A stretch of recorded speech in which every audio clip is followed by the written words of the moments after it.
दीपमाला जी। Yes sir. शुरू कर दीजिए। यस सर, 7 बज गए। नमस्कार, मैं डॉक्टर दीपमाला IFPS द्वारा प्रायोजित निरंतर प्रतिदिन अंतर्राष्ट्रीय वेबिनार फोरम का 339वें दिन में आप सभी का स्वागत करती हूँ। आज के इस वेबिनार को शुरू करने से पहले हम सभी लोग 1 मिनट का साइलेंट प्रेयर करेंगे।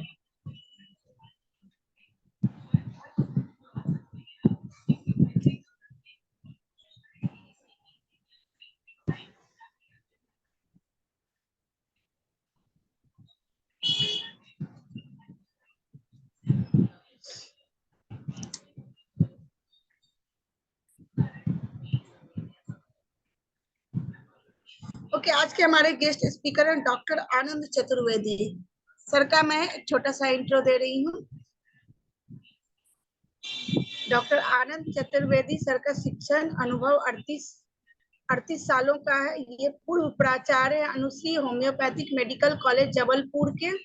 इनका व्यावसायिक अनुभव 36 वर्षों का है। ये पूर्व प्राचार्य राजकीय SDJ homeopathic medical college Azamgarh के, राजकीय LBS homeopathic medical college Prayagraj के। ये पूर्व निदेशक है होम्योपैथी उत्तर प्रदेश, पूर्व प्राचार्य राजकीय PTJNL homeopathic medical college Kanpur के, ex register homeopathic medicine board UP, पूर्व सदस्य कार्यकारी समिति डॉक्टर भीमराव अंबेडकर विश्वविद्यालय आगरा, पूर्व डीन है होम्योपैथिक भीमराव अंबेडकर विश्वविद्यालय आगरा के। ये पूर्व अध्यक्ष है अध्ययन मंडल रानी दुर्गावती विश्वविद्यालय जबलपुर के, और ये पूर्व सदस्य है कार्यकारी समिति बाबा गोरखनाथ आयुष विश्वविद्यालय गोरखपुर के। पूर्व अध्यक्ष है छात्र महासंघ उत्तर प्रदेश, महासचिव homeopathic medical association of India, और राजकीय होम्योपैथिक महाविद्यालय शिक्षक संघ उत्तर प्रदेश के, भीमराव अंबेडकर आगरा के। इन्होंने विभिन्न सम्मेलनों एवं सेमिनारों में अनेक शोध पत्र प्रस्तुत किए हैं। डॉक्टर भीमराव अंबेडकर विश्वविद्यालय मुजफ्फरपुर बिहार में MD गाइड। वर्तमान में ये होम्योपैथी के लिए MARB राष्ट्रीय आयोग के सदस्य के रूप में कार्यरत है।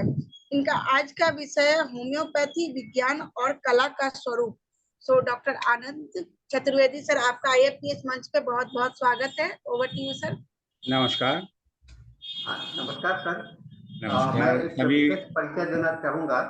डॉक्टर आनंद चतुर्वेदी जी अभी जो MARB के सदस्य हुए हैं।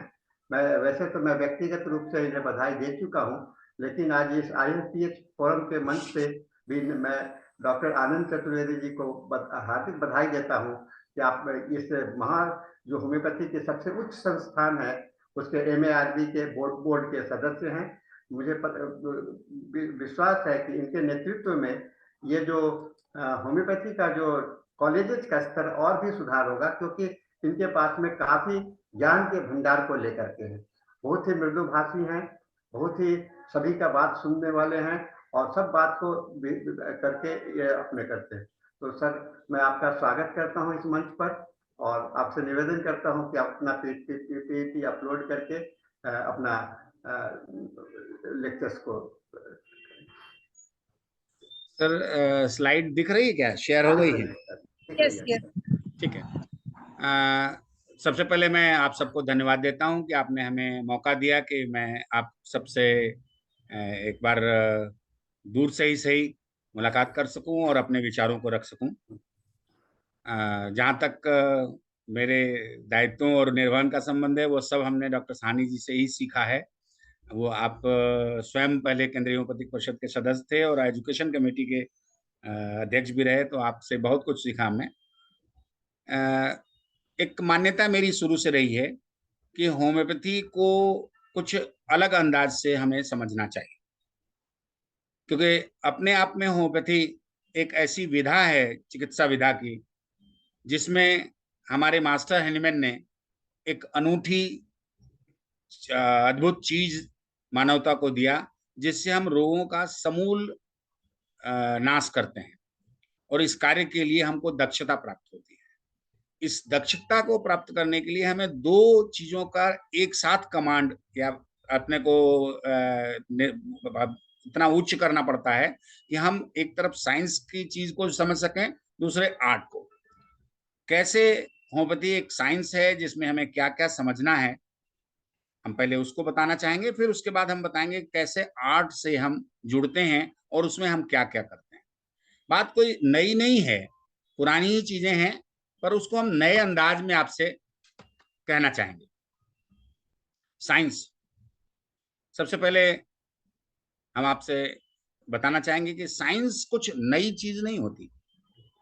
कोई भी विज्ञान सिर्फ एक वेल ऑर्गेनाइज्ड स्टडी है। और हमारे हैनीमैन साहब की जो सबसे बड़ी उपलब्धि थी कि उन्होंने मेडिकल साइंस में सबसे पहली बार बायोलॉजी का, जीव विज्ञान का समावेश किया था। और ये समावेश एक सिद्धांत के रूप में था। हमें अगर होम्योपैथिक के सिद्धांतों को समझना है तो पहले कुछ सिद्धांत हम डिस्कस करते हैं जो सामान्य साइंस के नियम हैं। पहला उदाहरण मैं बताऊं, न्यूटन्स थ्योरी। न्यूटन का सिद्धांत है, 3 सिद्धांत हैं गति के, कि कोई भी चीज अपने बल से अगर जब तक फोर्स नहीं लगाई जाएगी तब तक हिलेगी नहीं, वहीं रहेगी। जड़ अवस्था में है तो जड़ रहेगी, चेतन अवस्था में चलने की स्थिति में रहेगी तो चलती रहेगी। क्रिया बल प्रतिक्रिया बल बराबर होगा। इन सिद्धांतों को उन्होंने सोचा। हैनीमैन साहब ने भी एक सोच डेवलप की, खासतौर से उस समय डेवलप की जब मेडिकल साइंस, पूरी चिकित्सा विधा कंफ्यूज्ड थी। उसे कारण, रोगों के कारण में समझने में बड़ी परेशानी हो रही थी। जैसा आप सबको ज्ञात है कि हैनीमैन साहब ने ट्रांसलेशन करते समय इसको किया। ट्रांसलेशन इसलिए किया क्योंकि वो जीविकोपार्जन करना चाहते थे। वो पेशे से चिकित्सक थे। चिकित्सा विधा प्रयोग करने के बाद उन्होंने देखा कि उसमें फेल्योर बहुत हैं। क्योंकि फेल्योर हो रहे थे तो उनका मन उचट गया, और उस उचटने के बाद उन्होंने काम छोड़ दिया प्रैक्टिस करने का, चिकित्सा विधा के कार्य का। और चूंकि वो अध्ययन करना चाहते थे, रिसर्च करना चाहते थे, इसलिए उन्होंने कार्य चुना ट्रांसलेशन का। विभिन्न विभिन्न चिकित्सकीय पुस्तकों के ट्रांसलेशन का काम शुरू किया, और साथ में वो एक लाइब्रेरी में काम करते थे। विभिन्न विषयों से उन्होंने बहुत से इन्फ्लुएंस लिए। जैसा मैंने आपसे बताया कि न्यूटन की थ्योरी में गति के सिद्धांत थे। कुछ घटनाएं होती रहती थी, उसके प्रश्न के बारे में लोगों ने सोचा कि भाई ये प्रश्न है, क्यों होता है। उसी तरीके से हैनीमैन के मन में भी एक प्रश्न उठे थे कि ये बीमारियां क्यों होती हैं। आगे मैं उसको और डिटेल में बताऊंगा। दूसरा पॉइंट मैं बताना चाहूंगा, इवोल्यूशन ऑफ लाइफ, जीवन का उद्भव कैसे हुआ। सामान्य प्रक्रिया में हम लोगों ने जीवन के उद्भव और विकास के लिए डार्विनिज्म की थ्योरी, डार्विनवाद, लेमार्किज्म की थ्योरी, लेमार्कविज्म, और फिर बाद में म्यूटेशन के सिद्धांत का प्रतिपादन किया गया। ये लगातार विकसित हुए। मतलब एक विज्ञान की विचारधारा एक जगह से शुरू होती है, वो अगले कदम पर चलती है, फिर दूसरे कदम पर चलती है, फिर तीसरे कदम पर चलती है। तो एक वो साइंस थी जो घटना थी जिसका एक्सप्लेनेशन साइंस में किया गया, न्यूटन्स थ्योरी में। इवोल्यूशन में जो घटना हो चुकी थी उसके पूर्व का आभास किया गया, जो एग्जिस्टेंस में नहीं था पर वो आज की शक्ल में कैसे आया। उसके लिए हम लोगों ने अंततः यह स्वीकार किया कि इवोल्यूशन म्यूटेशन से पैदा होता है। ये प्रश्न का उत्तर है, सामान्य दिशा में पूछा जाता है कि पहले मुर्गी या अंडा। हम लोग परेशान होते हैं। अभी भी मैं मध्य विभाजन करूं तो कुछ लोग कहेंगे पहले अंडा, कुछ लोग कहेंगे पहले मुर्गी। पर वास्तव में ये सही उत्तर विज्ञान बताता है कि ये अपने आप में किसी पक्षी ने एक अंडा दिया जिससे मुर्गी होना पैदा हुई। बाद में वो उसी का रिपीटेड डिवीजन होना शुरू हुआ, बार बार मुर्गियां पैदा हुई और मुर्गी की एक संस्कृति पैदा हो गई। तो दूसरी साइंस की विधा ये होती है कि जो घटनाएं पूर्व में हो चुकी होती हैं उनका हम एक सिद्धांत लाते हैं। एक तीसरा और हम आपको थ्योरी बताते हैं साइंस में, दिशाओं के ज्ञान का, theory of east, west, north and south. हम कहते हैं कि पूरब किधर है? पूरब उधर है जिधर सूरज उगता है। पश्चिम किधर है? जिधर सूरज डूबता है, ठीक उसी तरीके से नॉर्थ और साउथ, या दाहिने हाथ की तरफ दक्षिण है, बाएं हाथ की तरफ उत्तर है। पर वास्तव में सच्चाई ये है कि न सूरज उगता है न सूरज डूबता है। अगर सूरज उगता नहीं तो पूरब किधर, सूरज डूबता नहीं तो पूरब किधर। लेकिन हम मानते हैं, क्योंकि हमें समझना है, किसी चीज को समझने के लिए कुछ सिद्धांतों का प्रतिपादन किया जाता है। उसी तरह सिद्धांतों का प्रतिपादन किया गया और हमने मान लिया कि जिधर सूरज उगता हुआ दिखाई पड़ता है उधर पूरब है, जिधर सूरज डूबता हुआ दिखाई पड़ता है उधर पश्चिम है। ठीक इसी तरह के कुछ सिद्धांतों का प्रतिपादन हनीमैन साहब ने भी किया।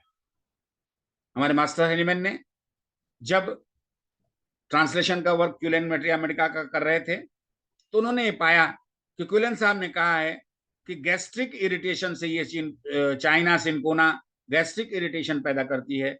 हमारे ऊतक और टिश्यूओं में जो हमारे पेट के हैं उनको उत्तेजित करती है, जिससे हमें वोमिटिंग हो जाती है।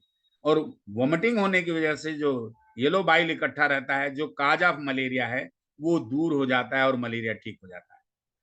हनीमैन साहब इस बात पर सहमत नहीं थे। उन्होंने स्ट्रांग नोट लिखा इस बात पर ट्रांसलेशन के साथ कि मैं इससे सहमत नहीं हूं। और इस असहमति ने ही सिर्फ एक इस घटना ने ही एक नए साइंस की इजाद करना शुरू कर दिया। उनके मन में नई बात आने लगी कि ये घटना गलत है, ये कहना गलत है कि स्टमक के इरिटेशन की वजह से, बाइल निकलने की वजह से मलेरिया ठीक हो जाता है। क्योंकि 2 उंगलियों के रखने से भी वोमिटिंग हो जाएगी। मुंह में अगर हम 2 उंगलियां अंदर तक रखें तो वोमिटिंग हो जाएगी, बाइल निकल जाएगा, पर मलेरिया नहीं ठीक होगा। और बहुत सी दवाएं हैं जो हमें गैस्ट्रिक इरिटेशन पैदा करती हैं, पर वो मलेरिया ठीक नहीं करती हैं। तो ये कहना बिल्कुल गलत था क्यूलेन साहब का, पर उस वक्त पर ये विरोध करना एक हिम्मत का काम था। हनीमैन साहब ने हम लोगों को सीधे मोटिव दिया है, डेयर टू बी वाइज। हमें इस बात के लिए सजग रहना है कि हम सिद्धांतों के प्रति लड़ सके। और उन्होंने सिद्धांतों के प्रतिपादन के लिए एक विचार बनाना शुरू किया। उस विचार में उनके कुछ, जैसे पहले मैंने आपको बताया कि सूरज उगता हुआ देखते हैं, तो ठीक है कि सूरज उगता है या नहीं उगता है, साइंस कहती है कि सूरज नहीं उगता, पर यह कल्पना करने के लिए पूरब हमें मानना पड़ेगा जिधर दिखता है। ठीक उसी तरह उन्होंने वाइटल सिद्धांत बनाया, vital theory of vitalism, theory of potentisation. और वो एक दिन में नहीं आया, धीरे धीरे करके आया।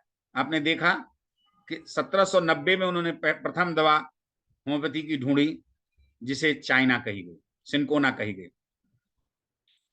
उसके बाद 1805 में जब फ्रेगमेंटा डिवर्बिस वो ले आए तो 27 मेडिसिन थी। आप विचार करें, पहली के बाद दूसरी मेडिसिन आई होगी, दूसरी के बाद तीसरी आई होगी, हो सकता है 3, 4, 5 दवाएं एक साथ आई हों, पर 2700 एक साथ तो नहीं आई थी। अगर हम सोचें कि दूसरी दवा कौन थी, स्ट्रेस डालें। खासतौर से जब मैं एमडी कर रहा था तो मुझे इस बात पर सोचना पड़ा, मेरे प्रश्न मेरे मन में आया। लेट डॉक्टर महेंद्र सिंह से मैंने ये बात पूछी, स्वर्गीय महेंद्र सिंह से पूछी। आज उनका जन्मदिन है, ये एक तरह से उनके लिए होमेज भी है कि मैंने उनसे जब पूछा कि सर दूसरी मेडिसिन कौन थी, आप तो हिस्ट्री के आदमी हो, आप हिस्ट्री पर कार्य करते रहे हो, आप हमें बताएं कि दूसरी मेडिसिन कौन थी। आप सबके मन में भी विचार आ रहे होंगे कि दूसरी मेडिसिन कौन थी। मैंने जब लोगों से अध्ययन किया तो उन्हीं के सुपुत्र डॉक्टर सुभाष सिंह की किताब में मुझे एक बुक उन्होंने लिखी है, इवोल्यूशन ऑफ आर्गनन। उस इवोल्यूशन ऑफ आर्गनन में जो उनकी एमडी का वो है, थीसिस का जीस्ट है, उसमें उन्होंने जिक्र किया है कि फ्रेंड्स टू हेल्थ में हनीमैन ने बेलोडोना के यूज के बारे में लिखा है, हाइड्रोफोबिया के। 1790 में चाइना मलेरिया के लिए और हाइड्रोफोबिया के लिए 92 में 92 में फ्रेंड्स टू हेल्थ पब्लिश किया था उन्होंने, जिसमें उन्होंने बेलोडोना के बारे में जिक्र किया है। आपको याद होगा रीनर्जेंट मीटे लहरे, जिसको हम लोग मेट्रिया मेडिका प्यूरा कहते हैं, उसके पहली मेडिसिन जो है वो बेलोडोना है। हो सकता है कि मैं अभी पूरी तरह से सही ना हूं। अगर आप सबके पास भी कोई अनुभव हो, सोच हो, तो आप हमें बताइएगा। मैं चाहता हूं कि इन 27 दवाओं का एक सीरियटम तय किया जाए कि कब कब कौन सी दवाओं पर हनीमैन साहब ने काम किया है। और किया जा सकता है। छात्रों को ये बात दी जा सकती है, हम अपने स्तर पर शोध कर सकते हैं, क्योंकि शोध इसी तरीके से होते हैं और साइंस का विकास भी इसी तरीके से होता है। इन सब के लिए हनीमैन साहब ने सिद्धांत प्रतिपादित किया होम्योपैथी का, लाइक ट्रीज लाइक।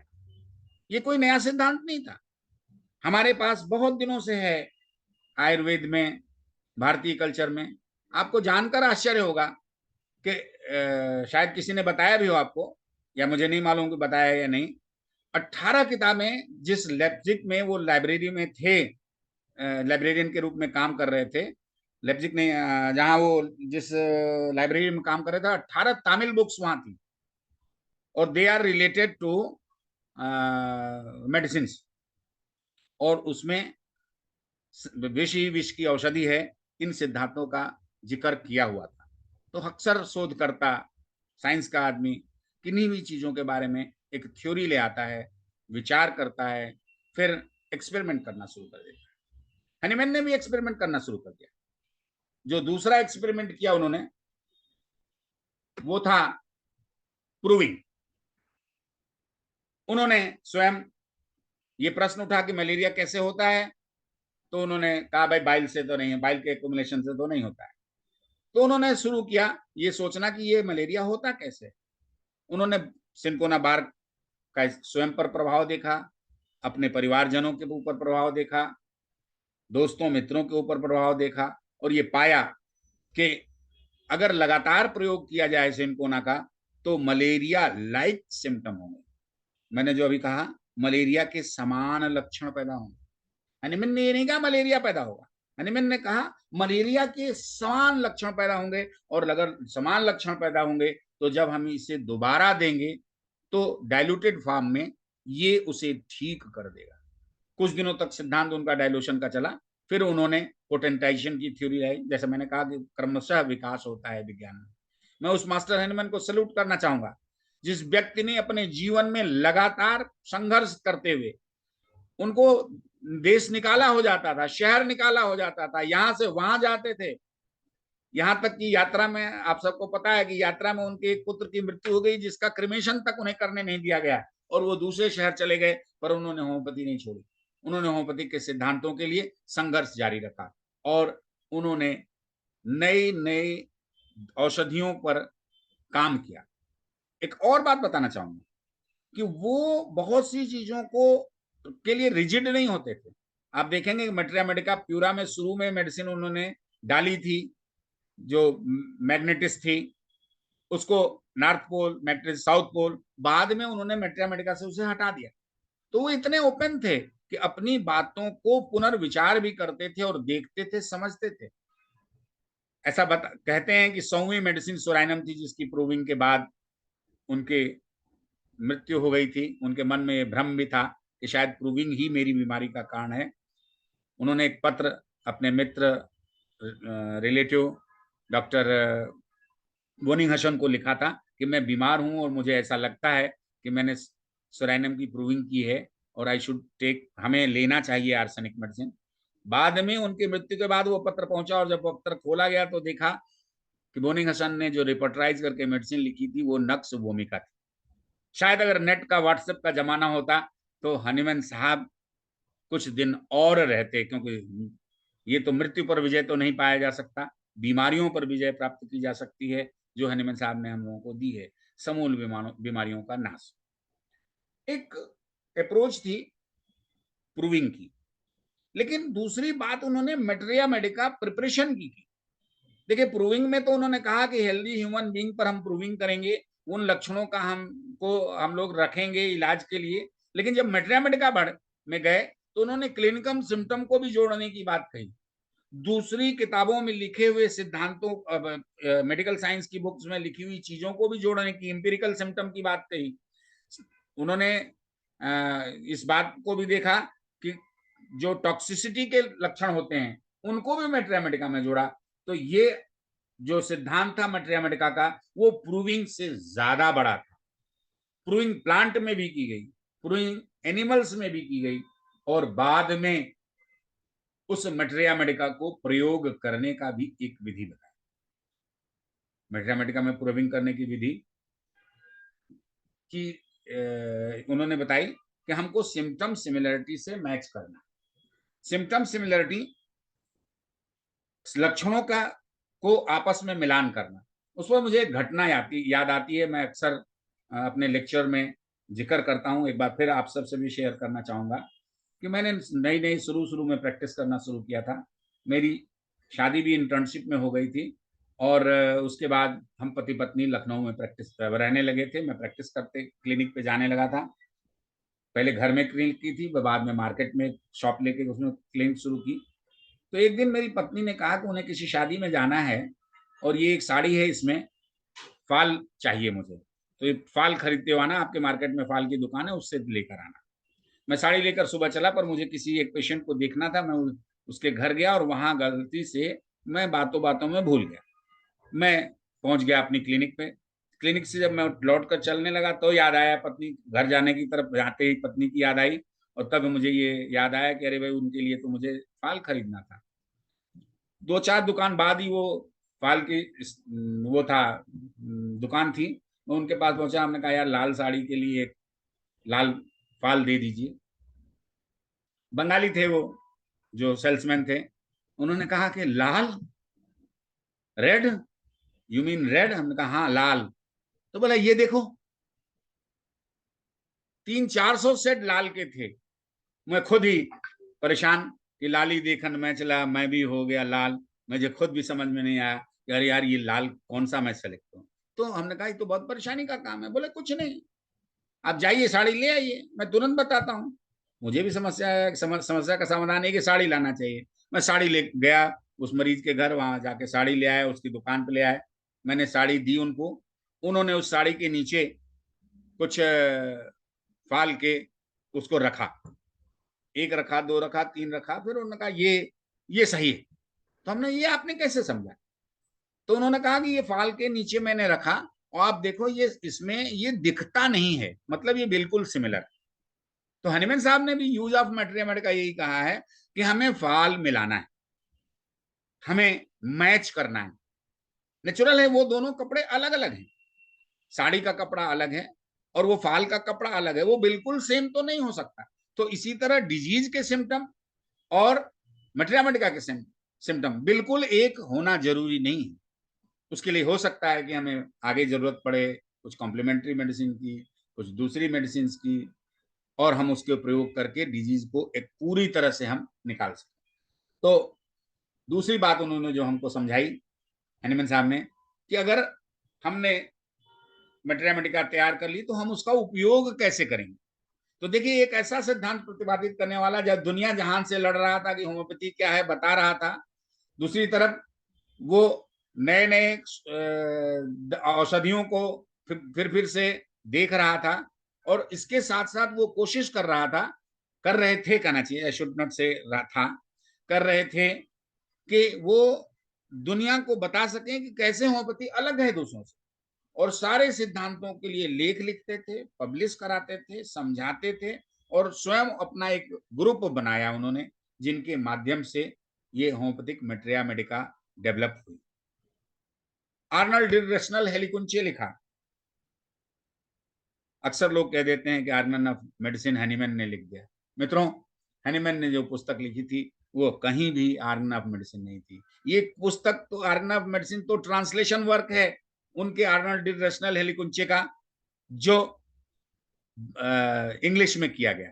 तो उन्होंने जो किताब लिखी, उस किताब में उन्होंने सिद्धांतों को बताया, बीमारी की वजहें बताई और कहा कि कॉज कुछ फंडामेंटल काज हैं along with the exciting and maintaining cause। वे कारण, 3 तरह के कारण बताए। एक, जो किसी घटना को पैदा करने के लिए होते हैं। दूसरी, वे कारण जो घटनाओं के पीछे छुपे रहते हैं, जिसको मेंटेनिंग काज कह सकते हैं। और तीसरा उन्होंने कहा फंडामेंटल काज, वो कारण जो शरीर के अंदर ही उत्पन्न होता है। अंदर ही उत्पन्न होने का मतलब था द क्राइसिस गोज इनसाइड, जो शरीर के अंदर उथल पुथल होती है। हमारे शरीर में जीवन अगर आप देखेंगे तो एक कोशिका यूनिट होती है। Unit of life is a cell. एक कोशिका, एक सेल जो होती है वो होती है यूनिट। और उस यूनिट में जो साइटोप्लाज्म होता है वो लिविंग होता है।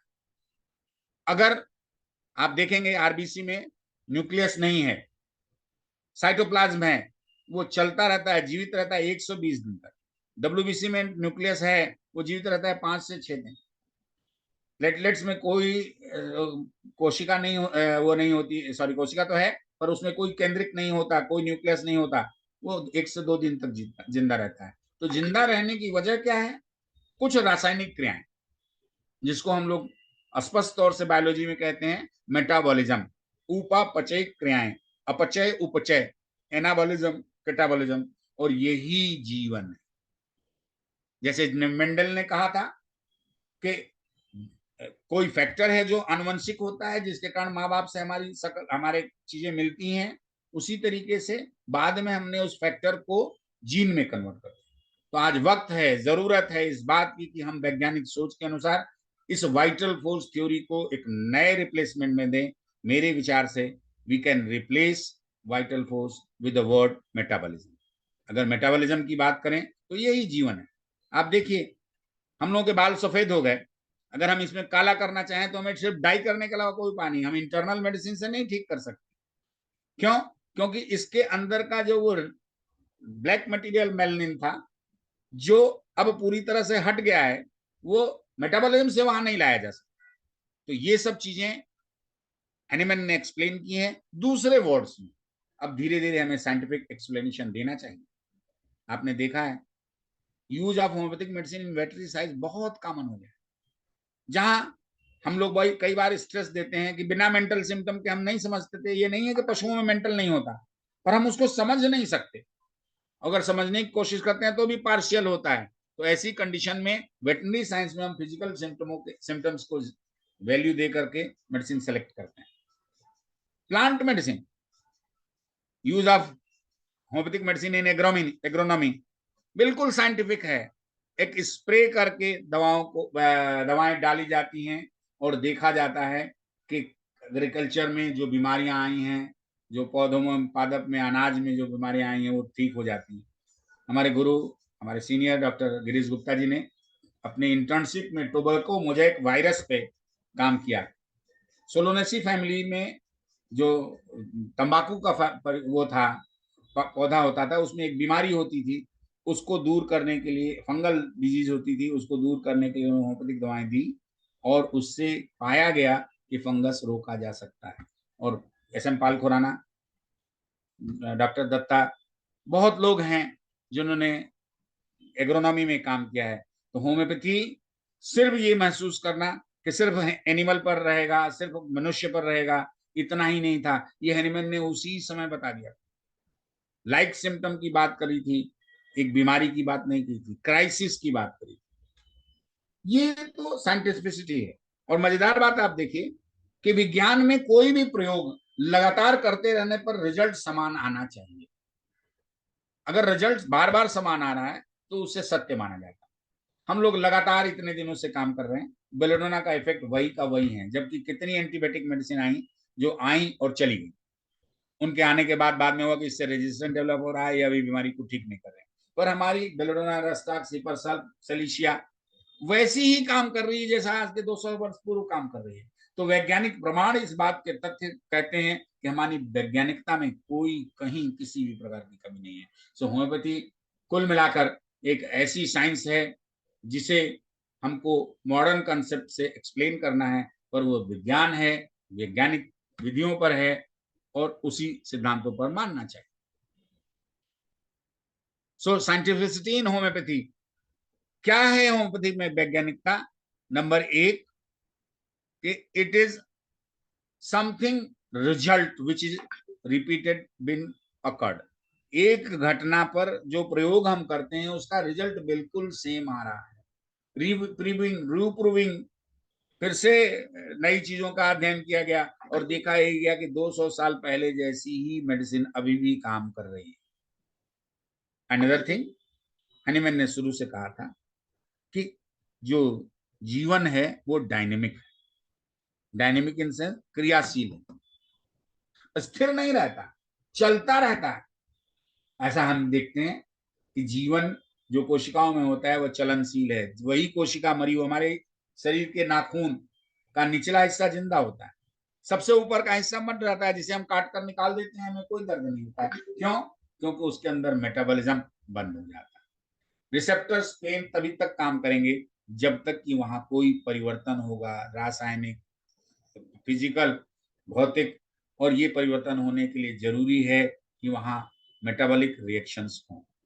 सो मेरे एक अनुभवों के आधार पे आप ये महसूस करो, देखो, समझो। ये मैं प्रतिपादन कर रहा हूँ पिछले 5-1 सालों से, मैं बार बार कह रहा हूँ कि मेटाबॉलिज्म को वाइटल फोर्स का रिप्लेसमेंट माना जा सकता है, क्योंकि ये लीनियर होता है, रिवर्सिबल होता है, ऑटोक्रेटिक होता है, ऑटोमेटिक होता है।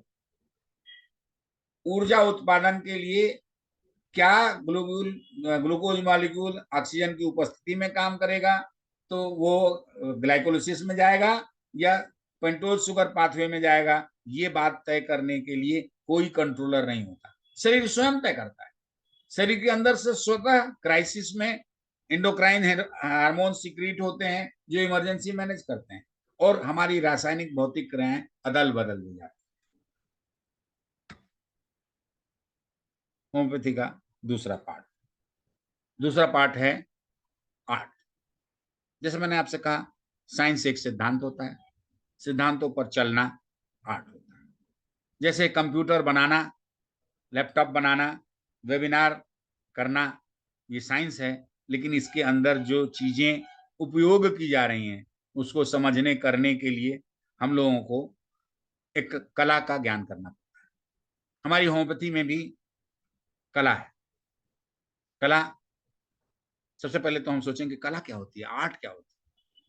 किसी भी चीज के करने में परफेक्शन पैदा कर दिया जाए, किसी भी कार्य को करने का उच्च स्तर बना दिया जाए। जैसे हम कुल्हड़ बना रहे हैं, को एक टेक्निक है, लेकिन अगर हमने लगातार किया तो हम उसके एक्सपर्ट बन जाते हैं, उसके विशेषज्ञ बन जाते हैं। एक बढ़ई है, वो कारीगरी करता है, रंदा चलाता है, उसको मालूम है कि इतना ही घिसूंगा तो इतनी लकड़ी कट जाएगी, इतना एंगल दूंगा तो ऐसा बन जाएगा, ऐसा करूंगा तो वो इतना बड़ा एंगल बन जाएगा, वेट बेयर करने लगेगा। ये कला से वो जानता है। साइंस का आदमी उसको जोड़ेगा, देखेगा, करेगा। कई बार आप देखेंगे बिल्डिंग बनाना है तो जो कारीगर होता है वो कहता है इंजीनियर साहब आप जो कह रहे हो ऐसा कर लो तो ज्यादा अच्छा होगा, और इंजीनियर साहब भी मान लेते हैं हाँ बिल्कुल बात सही कह रहे हो। एक बार आइंस्टीन के साथ ऐसा हो गया। आइंस्टीन साहब बिल्ली पाले थे, उनके बिल्ली ने बच्चा दिया, तो अपने दरवाजे के अंदर उन्होंने एक छेद बना रखा था जिससे बिल्ली घुस सकती थी और कोई नहीं, आदमी तो जा ही नहीं सकता था। उनसे उनको डिस्टरबेंस नहीं करता था, वो खेलती थे उनसे और फिर वो बिल्ली बाहर निकल जाती। जब बिल्ली के बच्चे हुए तो उन्होंने बड़े को बुलाया, उन्होंने कहा 5-6 होल और करो, क्योंकि 6 बच्चे हुए थे, छोटे छोटे होल करो, वो बच्चे अंदर कैसे घुसेंगे। तो उसने कहा साहब, हाथ जोड़ा, उसने कहा साहब कुछ मत करो, आप बिल्ली को बुलाओ, बच्चे पीछे पीछे कूदते हुए चले आएंगे, एक ही छेद में से, वो तो बड़े हैं और बल्ली बड़ी है, बच्चे हैं छोटे, उसी छेद से निकल आएंगे। तो आइंस्टीन ने कहा अरे ये मुझे क्यों नहीं पता चला। तो ऐसी बहुत सी चीजें होती है जिसको कला कहते हैं, और यही है कला।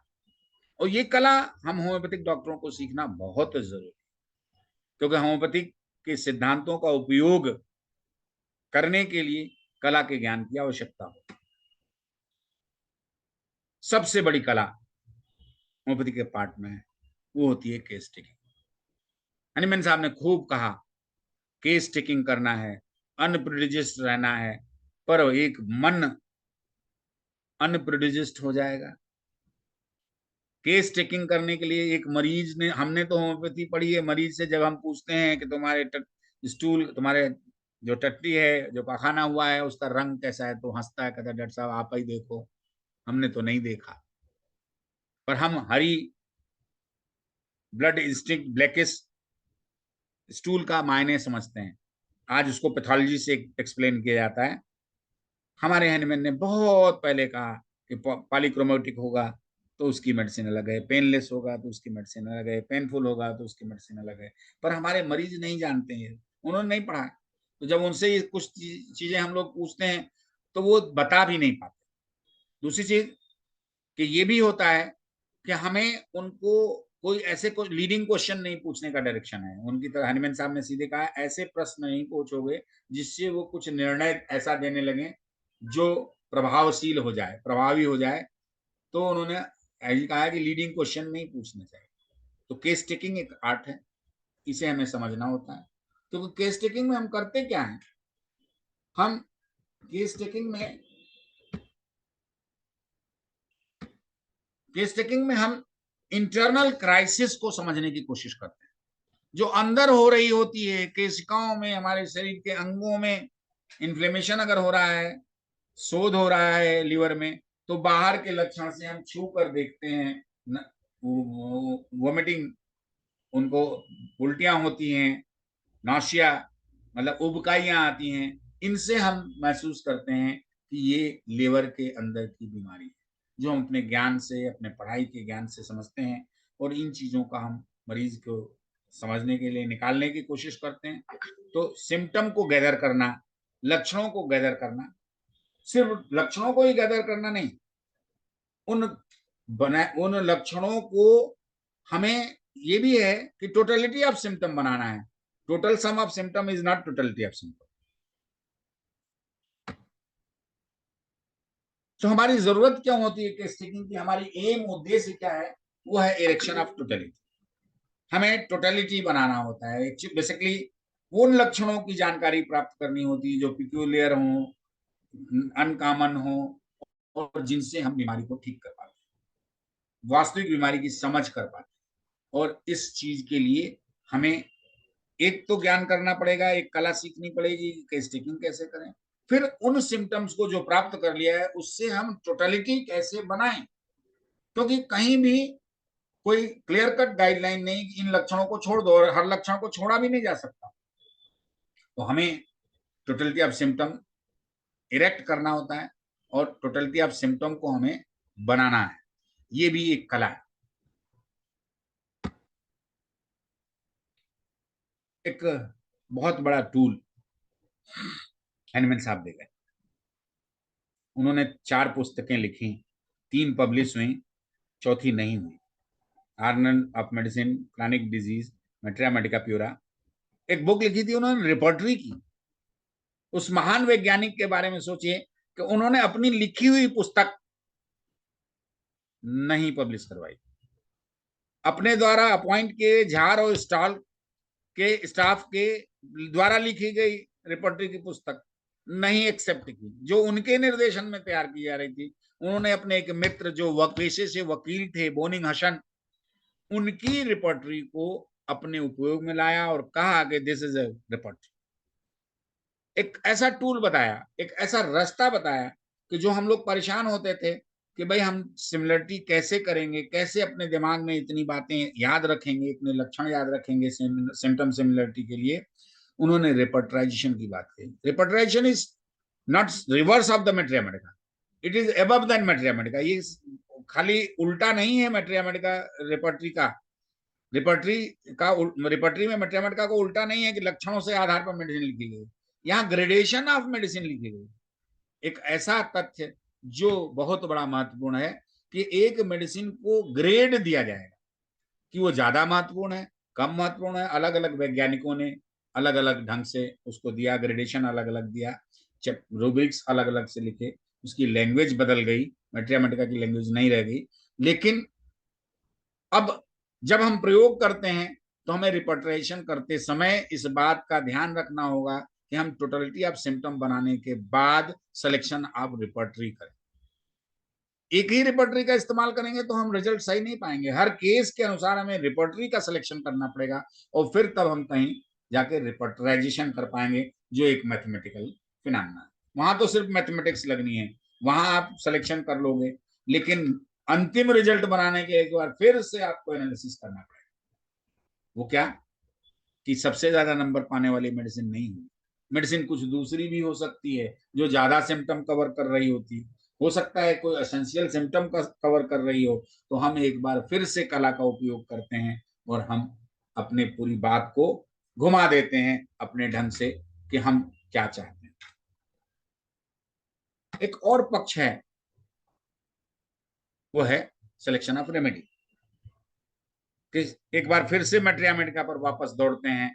हम समझते हैं कि मेडिसिन जो निकली है वो पूरे को कवर करनी चाहिए, म्याज सही ढंग से टैकल होने चाहिए, अंडरलाइंग कोई काज, ऐसा कोई कारण जो अंदर हो उसे दूर किया जाना चाहिए, और इन सब के बाद हम किसी औषधि का चयन करते हैं। यहाँ जो खास तौर से शब्द मैंने इस्तेमाल किया, रेमेडी, नॉट द मेडिसिन, मतलब वो औषधि जो किसी बीमारी को ठीक कर देती है वही रेमेडी है। हमारा उद्देश्य औषधि का चयन नहीं है, हमें उस बीमारी को ठीक करने वाली औषधि का चयन है, जो कुछ थोड़ा ज्यादा है। उसके लिए भी हमें एक आर्ट की जरूरत होती है जो साइंस से कुछ ज्यादा होती है। नेक्स्ट पार्ट वो है सिलेक्शन ऑफ पोटेंसी। यानी मैंने खुद भी परेशान थे, फिर काफी उम्र तक वो अपनी उम्र में उन्होंने तमाम उम्र उन्होंने 50 मिलीसिमल के बारे में काम किया लेटर एज में, लेकिन इस्तेमाल किया सेंटीसिमल स्केल पर। उनके सामने ये समस्या खड़ी होती थी, वो था ड्रग एग्रेवेशन, और ड्रग एग्रेवेशन से वो बहुत परेशान थे। इसके बाद वो पोटेंसी सिलेक्शन के लिए भी उन्होंने कई गाइडलाइंस कहीं चर्चा की, लेकिन अल्टीमेटली उनको वो संतुष्टि नहीं मिली। तो आर्गन के 6th एफॉरिज्म में उन्होंने एक ऐसी विधा ढूंढी, एक ऐसा टेक्निक ढूंढा कि इस समस्या का समाधान हो। सो 50 मिलीसिमल स्केल लाए, जिसकी 0 पोटेंसी, 1 पोटेंसी, 2 पोटेंसी, 3 पोटेंसी ऐसा देने की बात शुरू हो गई। पोटेंटाइजेशन बढ़ गया, डायल्यूशन बढ़ गया, और एग्रेवेशन कम हो गया। आज की दुनिया में सबसे बड़ा बीमारी का कारण क्या है? औषधियों का दुष्प्रभाव। जितना आदमी बीमारी से नहीं मरता उतना उससे ज्यादा मर जाता है औषधियों को दुष्प्रभाव से। और हैनिमैन साहब ने औषधियों के दुष्प्रभाव को खत्म करने के लिए एक समूल कारण ढूंढा, जिसको 50 मिलीसिमल स्केल के नाम से 6th एडिशन में पब्लिश किया। हम लोगों को विचार करना चाहिए कि हम उसके उपयोग को बढ़ाएं, प्रसारित करें कि हम 50 मिलीसिमल का स्केल सब जगह कर पाए। इन विचारों के साथ ऐसे कई बिंदु हैं जिन पे चर्चा की जा सकती है, जो साइंस और आर्ट हो सकती हैं। आप सब भी विद्वान जन हो, काफी लोग हमसे वरिष्ठ हैं, कल्याण स्वरूप जी, सानी साहब, बाकी और लोग, ये सब हमसे वरिष्ठ हैं, होम्योपैथिक विधा में काफी आगे हैं, इन सब से हमने सीखा है। पर मेरे ये सोच है कि आज के इस वैज्ञानिक और भौतिक युग में हमको भी विज्ञान की भाषा से बोलने से परहेज नहीं करना चाहिए। जिस प्रकार मेंडल के सिम्टम्स को जीन से हमने कन्वर्ट कर दिया, हम विचार करें, अगर सबको उचित लगे तो हम लोग इस वाइटल फोर्स को डिक्लेयर कर दें, ये मेटाबॉलिज्म ही है। विटामिन तो अभी भी वहां है, और वाइटलिज्म को कभी किसी ने मना नहीं किया। सारे सिद्धांतों में, सारे मेडिकल फील्ड में इन बातों पर चर्चा की जाती है कि vitalism is there which is something different. आप सबको याद होगा अरविंद खुराना जी ने जब अमेरिका में शोध किया, जीन्स को सिंथेसाइज किया, तो पहला प्रयोग उन्होंने सिंथेसिस की थी जीन्स की, लेकिन वो रिप्लिकेट नहीं कर पाए थे, मतलब उन जीनों में फिर से अपने समान दूसरे जीन्स का परिवर्तन नहीं हो पाया था। बाद में उन्होंने दूसरा वर्क किया जिस पर सक्सेस हुए, जिसमें नोबेल प्राइज उनको मिली, वो था रिप्लिकेशन ऑफ जीन्स, मतलब जीन्स अपने समान दूसरे जीन्स पैदा कर दें, यही तो जीवन है। और वो कैसे हुआ था? कुछ रासायनिक क्रियाओं से। और रासायनिक क्रिया क्या थे? वही आरएनए डीएनए का डुप्लीकेशन, और वो कहाँ होता है? लिविंग में ही होता है। सो हैनिमैन भी यही कहते थे कि आवर लिमिटेशन इज द डायनेमिसिटी। हमारी लिमिटेशन है, जहां डायनेमिसिटी है वहां हम कुछ कर सकते हैं, जहां नॉन डायनेमिक वर्क आ जाए, हड्डी टूट गई तो उसको अपनी जगह पर एनाटॉमिकली फिर से उसी जगह पहुंचने के लिए हमें सर्जरी की जरूरत पड़ सकती है, ट्रैक्शन की जरूरत पड़ सकती है। हाँ, फिर जब उस पर कैलस फॉर्मेशन होगा तो फिर से होम्योपैथी काम करना शुरू कर देगी। तो हम बहुत सी जगहों पर जहां मैकेनिकल चीजें हैं, जहां हमारा ये वाइटल फोर्स काम करने की पोजीशन में नहीं रह पाता है, इमरजेंसी बहुत ज्यादा शटडाउन हो गया है, सपोर्ट की जरूरत है, वेंटिलेटर पर डालने की जरूरत है, पर वेंटिलेटर पर डाल लेने से कहीं एलोपैथी नहीं हो जाती। हमको भी इस बात पर विचार करना चाहिए कि हमारे अपने अब हॉस्पिटल खुलने चाहिए, क्योंकि अगर हम, ये क्या होता है कि जैसे ही कोई सीरियस हुआ हम अपने मरीज को दूसरे अस्पताल में डाल देते हैं। हमारे पास उनका एलोपैथिक कंसल्टेंट आए और दवाई लिखे, इलाज हम करेंगे, वेंटिलेटर पे हम रखेंगे। मैंने ऐसा किया था भोपाल में, वहाँ का मेडिकल कॉलेज था, वहाँ मैं कंट्रोलर होता था, एलोपैथिक डॉक्टर मेरे अंडर में काम करते थे, और जहां मुझे जरूरत होती मैं होम्योपैथिक दवाई देता था, और वो खुशी मेडिसिन प्रिस्क्राइब करते थे। उनको भी अपनी लिमिटेशन पता है। इन सब के साथ एक बार बहुत अच्छा हुआ सर ने मौका दिया कि मैं आप सबसे साथ इस वेबिनार में सम्मिलित हो सका। जय हनुमान, जय homeopathy. Thank you very much sir. अगर कुछ प्रश्न हो किसी के बारे में तो चर्चा कर सकते हैं। हाँ, जरूर जरूर, बहुत ही खूबसूरती से आपने बताया सर। सर आप म्यूटेड है। सारी सर सर अपना आप पीपीटी को हटा दीजिए आप सर। सर पीपीटी को हटा दीजिए सर। नूतन जी आप बहुत दिन के बाद में आई हैं, आप अपने को अनम्यूट कीजिए। आप अनम्यूट करके सर के विषय में कुछ बताइए। नूतन जी। नमस्कार सभी को मेरा। मैं एक बार फिर अभिनंदन करती हूँ चतुर्वेदी सर का। और ये सर आप सही कह रहे हैं, मैं बहुत दिनों में आई हूँ। सर को पता है कि क्यों मैं दिनों में आई हूँ, चतुर्वेदी सर को भी पता है। सर ने तो बात कही कि वाइटल फोर्स डायनेमिक स्थिति को हम मेटाबॉलिज्म क्यों नहीं कहते थे। ये वाकई में सर विचारणीय है, एक बहुत ही एरिया, एक सोचने वाला एरिया है। जो भी हमारी बॉडी में कंपनसेटरी मैकेनिज्म चलते हैं, हमारी बॉडी का ब्लड प्रेशर अचानक से डाउन हो गया, सिंपैथेटिक नर्वस सिस्टम कैसे एक्टिवेट होता है, ऐसे हमारी बॉडी में अगर पानी की कमी हो गई, ऐसे बॉडी पानी रोक लेता है। वाकई में कोई इंटेलिजेंट पर्सन, इंटेलिजेंट मैकेनिज्म है तो वो उसे वाइटल फोर्स का नाम दे देना चाहिए। आप बिल्कुल सही कह रहे हैं सर। लेकिन यहाँ पर सर थोड़ा सा मैं विपरीत जाना चाहूंगी, तो क्योंकि ये डिस्कशन हो रहा है तो मैं बहुत छोटी हूँ आपसे, और मैं बस यही कहना चाहूंगी कि जैसे कि हनीमन ने एक जगह लिखा भी था कि मेरे मन में ये आया कि क्यों ना मैं वाइटल फोर्स को माइंड क्यों ना बोल दूं। उन्होंने माइंड को इतना ज्यादा इम्पोर्टेंस दे दी, और जो आजकल जो भी नए नए होम्योपैथ्स आ रहे हैं, या जो हमारी जो इवैल्यूएशन हुआ उसमें भी सबसे ऊपर मेंटल जनरल्स को रखा गया। हनीमन ने भी कहा कि मेंटल जनरल्स, माइंड अगर डिस्टर्ब हो गया तो फिजिकल सिम्टम्स आ जाएंगे, यानी कि मेटाबॉलिज्म डिस्टर्ब हो जाएगा। यानी कि जो मेटाबॉलिज्म है, अगर माइंड, जो कि वाइटल फोर्स अभी जो हनीमन ने उसको इक्वालिटी बोल दिया, तो अगर माइंड अगर डिस्टर्ब हो गया तो यानी कि माइंड पे डिपेंड हो जाता है हमारा मेटाबॉलिज्म। तो इसका मतलब है कि मेटाबॉलिज्म से ऊपर भी कोई चीज सर्वश्रेष्ठ है नहीं, वही जो बात उसको डिस्टर्ब कर रही है। मैं बताना चाहूंगा मैडम कि केमिकल लोचा पिक्चर आते हैं ना, उसमें क्या है कि केमिस्ट्री, जो अगर आप साइकेट्री के उसमें जाएंगे तो chemical changes into the brain gives that thing. तो माइंड और ब्रेन दो अलग अलग चीजें हैं। एनाटॉमिकली जो दिखता है वो माइंड है, उसका जो फंक्शनिंग है वो ब्रेन है, यानी सॉरी ब्रेन एनाटॉमी है, और जो माइंड है वो उसकी फिजियोलॉजी है, और वो फिजियोलॉजी केमिकल चेंजेस पर भी डिपेंड करती है।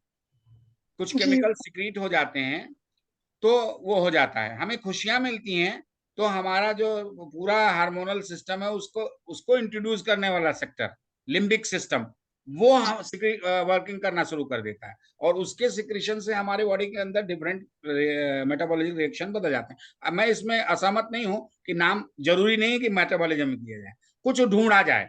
मैं इस बात से बिल्कुल अडिग मैंने वो नहीं हूं कि दूसरा नहीं हो सकता, कुछ होना चाहिए। जी सर।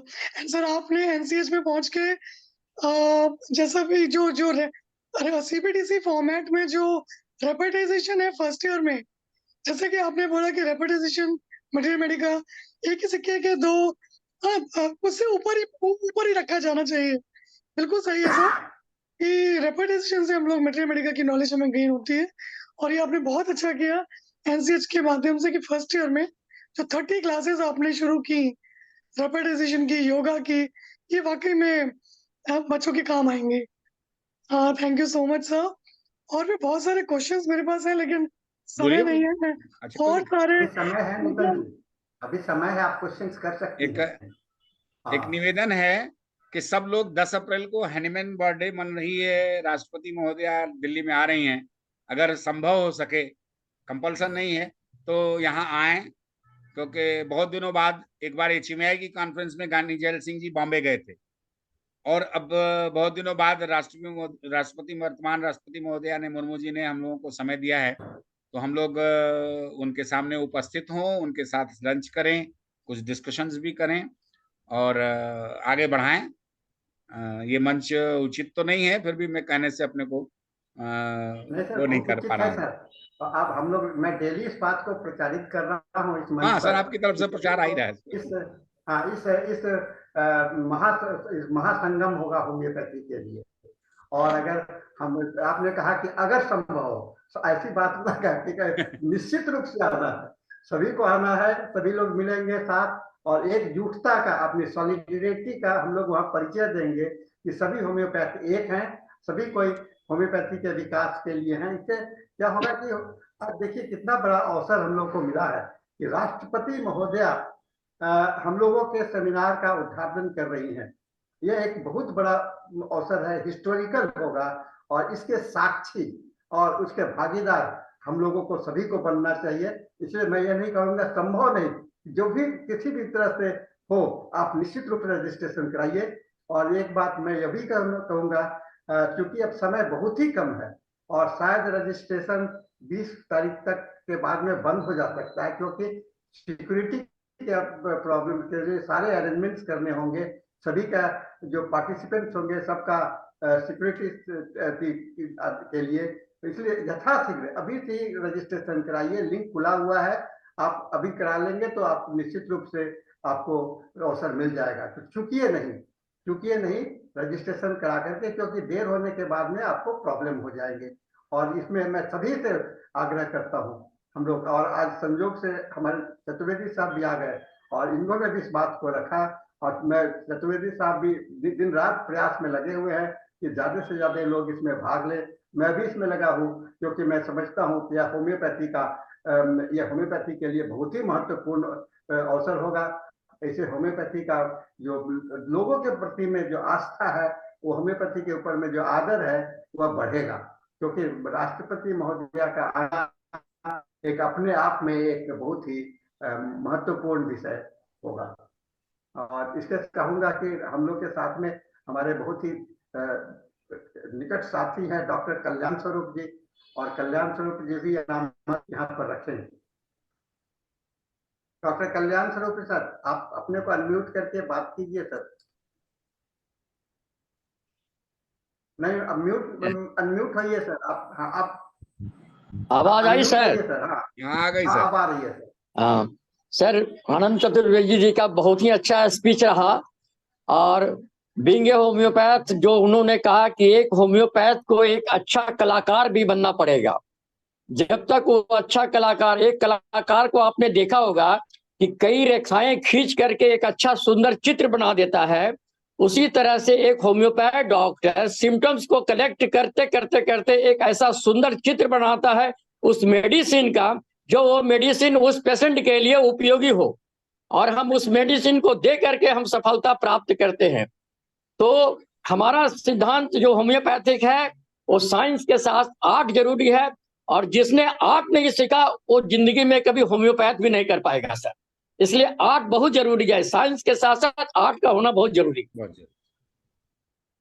हाँ कल्याण सफी जी, आपने बहुत अच्छा बात कहा। मैं यह तो कहता हूँ कि जो कला जो है ना, कला जी अगर विज्ञान से नहीं जुड़ेगा तो प्रैक्टिकल नहीं हो सकता है। जी अगर जी सर होम्योपैथी सर। फिलोसफी को, जो होम्योपैथी दर्शन है, दर्शन को व्यवहारिक रूप देने के लिए हमें जी जी उसमें बार बार, कला जो है तो ऐसे नहीं होता, उसका प्रयास निरंतर अभ्यास करना पड़ता है। जैसे एक जी जी पेंटर है, केवल खाली थ्योरी पढ़ने पेंटिंग करने किया जा सकता है तो कभी भी तस्वीर नहीं बना सकता है। तस्वीर बनाने के लिए मैं कहता हूँ कि हम लोगों को उस पर दिल से लगना पड़ेगा। बहुत अच्छा गाना भी है, तस्वीर बनाता हूँ तस्वीर नहीं बनती। आप लोग सभी ने सुना होगा, तस्वीर बनाता हूँ तस्वीर नहीं बनती। तस्वीर नहीं बनती तो तस्वीर कभी नहीं बन सकती। ये बहुत अच्छा। मैं एक बार इस म्यूजिक को प्रेजेंट भी किया था और इसको ध्यान में रख करके करना चाहिए। ठीक है, तो बहुत अच्छा लगा। और किन्हीं को कुछ कहना है प्लीज? सर मैं बोलूंगी, सर ने एक बहुत तारीख का फॉल का जो एग्जाम्पल आपने दिया बिल्कुल सटीक दिया कि लाल रंग तो बहुत सारे लाल रंग है, कौन से लाल रंग है, तो बिल्कुल ये मतलब मेरी जिंदगी का वास्तविक घटना है। वो घटनाएं जो मैं इसमें कोट कर रहा हूँ, एक पूरा पश्चिम उत्तर दक्षिण वाला, वो हमारे प्रोफेसर थे सीपी गोयल, ऑर्गेनन पढ़ाते थे। तो ऑर्गेनन में मैंने कहा सर आप ऐसा पढ़ाते हो, बैक्टीरिया वायरस होता है। तो उन्होंने कहा अच्छा कल बताता हूँ। दूसरे दिन बुलाया, उन्होंने यही खड़ा किया, बोले खड़े हो बताओ पूरब किधर है। हमने कहा जिधर सूरज उगता है। बोले पश्चिम किधर है, बोले सूरज डूबता है। बोले तुम्हारी साइंस क्या कहती है? सर सूरज नहीं डूबता न उगता है। तो बोले दोनों कॉन्ट्रडिक्शन से तुम जी सकते हो ना, तो हमारी इस मटेरिया मेडिका को और आर्गन और वाइटलिज्म को क्यों नहीं मानेंगे? हमने बिल्कुल उनकी बात मानी। और इतना ही नहीं, इत्तेफाक देखिए कि उसी साल मेरे दाहिने हाथ पर कुछ मस्से वार्ड्स आ गए, कम से कम 100। मैं परेशान, मैं गया उनके पास। हमने कहा सर ये देखिए ये सब मस्से निकल रहे हैं। आप लोग होम्योपैथिक डॉक्टर कहते हो मस्से अच्छे ठीक हो जाते हैं, आप जो है हमारा मस्सा ठीक करिए। तो उन्होंने कहा अच्छा ठीक है। उन्होंने कंपाउंडर के कान में कुछ कहा, एक शीशी ले आया, वो मेरे जबान पर टपका दिया। हमने कहा दवाई बताई? बोले नहीं अभी नहीं बताऊंगा, ये मैं तुमको बाद में बताऊं जब तुम्हारी बीमारी ठीक हो जाएगी। और उन्होंने मुझको कहा कि जाओ। अब क्या करूं सर? बोले अब कोई दवाई नहीं खाना? कोई दवाई नहीं? बोले नहीं, आप एक काम करिए, आप 15 दिन बाद आइए। 15 दिन बाद फिर मैंने उनका हाथ दिखा, सर। बोले नहीं ये कम हो गया, ये छोटा हो गया या बड़ा हो गया। अरे हम कहा नहीं सर, कोई छोटा बड़ा नहीं हुआ, थोड़ा सा मैं वो करता हूँ ना, नहाता वाता हूँ तो खुरच देता हूँ, उससे हुआ, ये वैसे के वैसा है। बोलो 15 दिन बाद आओ। हमने कहा दवाई? बोले नहीं कुछ नहीं। 1 महीने बाद पहुंचा, मैंने दिखाया तो उस दिन मुझे भी लगने लगा कि ये तो कम हो रहे हैं, गिनती कम हो गई। फिर भी मैं सर हैं तो छोटे छोटे 2-4 तो खत्म हुए, रगड़ में खत्म हो गए। उन्होंने कहा 15 दिन बाद आओ। 15 दिन बाद आ गया। अब मैं उस दिन जाने की हिम्मत नहीं जुटा पा रहा। मैं बाहर टहल रहा था, लान में उन्होंने देखा ओपीडी में बैठे थे, बुलाओ चतुर्वेदी को। मैं गया, कहाँ है तुम्हारा मस्सा? हमने देखा सर तो खत्म हो गया। बोले कब खत्म हो गया? हम सर परसों नहा रहे थे, मैंने तौलिया से पूछा, भर भर सब गिर गए। बोले फीस दोगे? हमने कहा हाँ दूंगा। तो कहा फीस है कि तुम जिंदगी भर होम्योपैथी गाओगे बजाओगे। अभी वो नहीं है, मैं तब से गा और बजा रहा हूं। मुझे होम्योपैथी गाना है, बजाना है। धीरे धीरे क्लिनिकल प्रैक्टिस भी की, टीचिंग भी किया, एडमिनिस्ट्रेशन भी किया, यहाँ पर भी आने का मौका मिला। लेकिन ये सब एक विचारधारा है जो हमें आगे बढ़ानी। अब कुछ बहुत अच्छा किया सर आपने, हर प्लेटफॉर्म पे। आपसे रिक्वेस्ट है सर, डॉक्टर आनंद जी, अपना पीपीटी को थोड़ा सा हटा दीजिए, क्योंकि हम लोग का समय बंद हो रहा है। पीपीटी को कुछ ठीक है सर, हटा रहे हैं। Thank you. शेयर की हटा दीजिए जी। और आपने यहाँ सर एक बात और कहा, औषधियों का दुष्प्रभाव, तो ये बिल्कुल सही है। हमारा वाइटल फोर्स भी अगर वीक होता है तो हमारे ढेर सारा औषधियों का दुष्प्रभाव के कारण भी होता है। जी हाँ, बहुत ही अच्छा आपका सर रहा सेशन। आप ऐसे ही आइए और हम लोग साथ अपना एक्सपीरियंस। जहाँ पर आप शेयर स्क्रीन किए हैं सर, वहीं से हो जाएगा, क्योंकि हम लोग को अब सेशन क्लोज करना है। सेशन हम लोग का इंग्लिश सेशन के लिए कर रहे हैं। तो हो गया सर? हाँ हो गया sir, thank you sir, thank you. अभी हमारे लिए भी टेक्निक न्यू है ना सर। अभी तक तो मैं मोबाइल से ही अपना वेबिनार अटेंड करता था, लेक्चर पहली बार दिया। और मैं समझता हूँ कि हम लोग के इस वेबिनार का एक बहुत ही महत्वपूर्ण सेशन ये रहा है। और आपने जिस भाषा में, जिस सरल भाषा में आपने एक्सप्लेन किया है होम्योपैथी और उसके विज्ञान और विज्ञान और कला को जो जोड़ने का प्रयास किया है, अपने आप में बहुत ही अद्भुत प्रेजेंटेशन है। मैं चाहूंगा कि आप इसी तरह से बार बार आइए, सभी का मार्गदर्शन करते रहिए, और जो साथी आज यहाँ पर नहीं जुड़ पाए हैं, कृपया YouTube पर इसको कल के बाद जरूर से देखिएगा। वहां पर काफी, ये हमेशा के लिए यह लेक्चर आपको रिकॉर्डेड मिलता रहेगा। इसके साथ में यह सेशन समाप्त होता है और हम लोग अब इस सेशन को समाप्त करते हैं। सभी को धन्यवाद देते हैं, आप सभी इसमें भाग लिए। अब हम लोग अगले सेशन की ओर मूव करते हैं और डॉक्टर मनोज जी जो वेट कर रहे हैं इस सेशन को